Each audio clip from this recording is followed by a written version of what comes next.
অসমৰ মাননীয় মুখ্যমন্ত্ৰী ডক্টৰ হেমন্ত বিশ্ব শৰ্মা ডাঙৰীয়াক খুব সুন্দৰ এটা সিদ্ধান্তৰে জ্যেষ্ঠ আমাৰ বিধায়ক প্ৰশান্ত ফুকন ডাঙৰীয়াক আজি উপযুক্ত সন্মান প্ৰদান কৰিলে, মন্ত্ৰীসভাত আসন প্ৰদান কৰিলে। ইয়াৰ কাৰণে তেখেতক ধন্যবাদ জনাইছোঁ। দ্বিতীয়তে কৃষ্ণ পাল আমাৰ সতীৰ্থ বিধায়ক তথা কৌশিকপুৰৰ সতীৰ্থ বিধায়ক, এই দুজন ভাৰতীয় জনতা পাৰ্টীৰ কাৰণে বহুত কষ্ট কৰিছিল আৰু সমাজৰ এজন যুৱচামৰ এজন খুব সক্ৰিয় বিধায়ক। এই দুজনকো মন্ত্ৰীসভাত আসন দিয়াৰ কাৰণে অশেষ কৃতজ্ঞতা জ্ঞাপন কৰিছোঁ।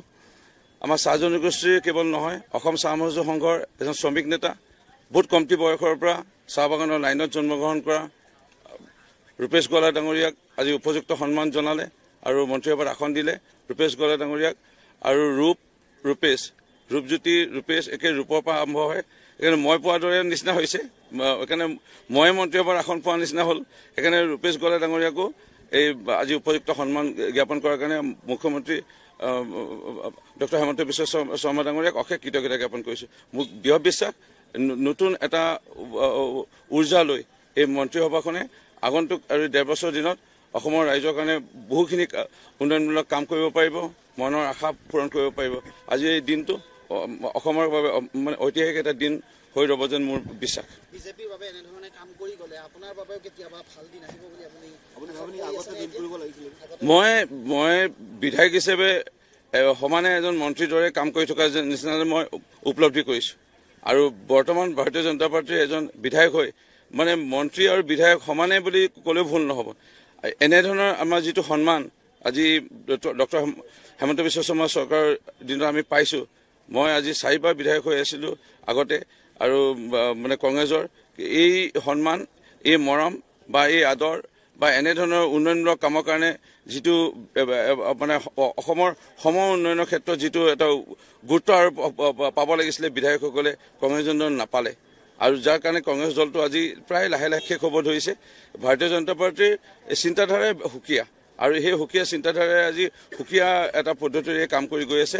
মোৰ দৃঢ় বিশ্বাস অসমৰ ভাল হ'ব। একালৰ সতীৰ্থ আপোনাক কমলক্ষদেৱ পুৰকায়স্থ 2 মাহৰ ভিতৰতে জইন কৰিম বুলি কৈছে, আপোনাৰ আকৌ সতীৰ্থ হৈ পৰিব বিজেপিত, কি ক'ব? চাওক, কমলক্ষদেৱ পুৰকায়স্থ ডাঙৰীয়া এজন খুব বলিষ্ঠ এজন বিধায়ক, খুব জনপ্ৰিয়। তেখেতৰ সমষ্টিত তেখেত সমষ্টি 108 বুলি তেখেতক কোৱা যায়। মানে ফোন কৰাৰ লগে লগে 108ৰ দ্বাৰাই তেওঁ আহি পেলাই উপস্থিত হয়। খুব জনপ্ৰিয় বিধায়ক আৰু তেওঁ আমি আগৰ পৰাই আমি একে সমিল মিলে আমাৰ মন মিলে আৰু তেওঁক ময়ো কৈছিলোঁ ভাৰতীয় জনতা পাৰ্টীত আহিব লাগে। মুখ্যমন্ত্ৰী ডাঙৰীয়াক ইতিমধ্যে গামোচা পিন্ধাই তেখেতৰ নীতি আদৰ্শৰ প্ৰতি সমৰ্থন জনাইছিলে আৰু তেখেতো আহিব আৰু মই আকৌ ক'ব বিচাৰিম, আগতো মই ভৱিষ্যতবাণী কৰিছিলোঁ মই যোগদান কৰোঁতে 2জন বিধায়ক আহিব, এজন সুশান্ত বৰগোহাঁই ডাঙৰীয়া আহিছিল। এতিয়া আকৌ ক'ব বিচাৰিছোঁ 1-2জন খুব কমটি সময়তে কংগ্ৰেছ দল ত্যাগ কৰি ভাৰতীয় জনতা পাৰ্টীত যোগদান কৰিব গৈ আছে। নাই, একদম আশা কৰা নাই, একদম আশা কৰা নাই। সেইকাৰণে মই হাঁহি আছোঁ। নাই, একদম, কাৰণ মই জানো, মই শাস্ত্ৰ ভাগৱত অকণমান পঢ়োঁ আৰু এইটোৱে গম পাইছোঁ উপযুক্ত সময়ত উপযুক্ত সন্মান তেৰাই দিব।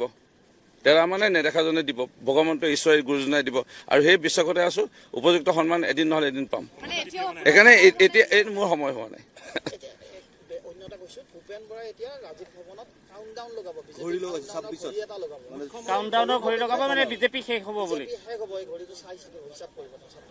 ভূপেন বৰা মানে প্ৰাৰ্থনা কৰিছোঁ, ভূপেন বৰা অহাবাৰ পাৰিলে MLA ইলেকশ্যনটো তেওঁ একেৰাহে হাৰি আছে 2বাৰ, লোকসভাত হাৰি আছে। তেওঁৰ নেতৃত্বত উপ নিৰ্বাচনসমূহ, পৌৰসভা নিৰ্বাচন, যিকোনো নিৰ্বাচনে হাৰি গৈয়ে আছে। সেইকাৰণে তেওঁৰ যি দিনত আজি এটা দুখৰ দিন পাৰ কৰিছে কংগ্ৰেছে, পাৰিলে তেওঁ অহাবাৰ পঞ্চায়তৰ প্ৰেচিডেণ্টটো জিকক, সেইটো কাৰণে প্ৰাৰ্থনা